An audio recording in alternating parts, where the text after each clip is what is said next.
তো তখন তার হাতের লেখাতে আমি একটা সুইসাইডাল টেন্ডেন্সি দেখতে পেয়েছিলাম।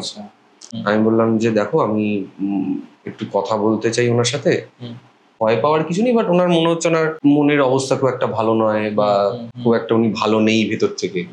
সেদিনকে রাত্রিবেলা, তার পরের দিন রাত্রিবেলা আমার কাছে ফোন আসে, ঠিক আছে? তো উনি আমার সাথে খুব অদ্ভুত একটা বিহেভ করেন যে আপনি এরকম ভাবে কি করে বলতে পারছেন, আপনি আমার বাড়ির লোকের মানে পিস ঘেটে দিয়েছেন, মানে যে বাড়িতে অশান্তি হচ্ছে এই নিয়ে, আমার কি চলছে অমুক তমুক, আমার এরকম কিছু নয়, আপনি ভুলভাল বলেছেন। যথারীতি আমি বললাম ঠিক আছে, আপনি শান্ত হন, কোনো অসুবিধা নেই, আপনি যদি চান আমার সাথে আমরা পার্সোনালি কথা বলতে পারি। তার পরের দিনকে একটা আননোন নাম্বার থেকে আমার কাছে ফোন আসে। সেই ভদ্রলোক ফোন করেছিলেন, ফোন করে বলেছিলেন যে আপনি এটা কি করে বুঝলেন, কারণ আমি একজন ডাক্তার। আমি বললাম দেখুন আমি এটা নিয়ে পড়াশোনা করেছি, এবং একটা পড়াশোনা আছে গ্রাফোলজি বলে।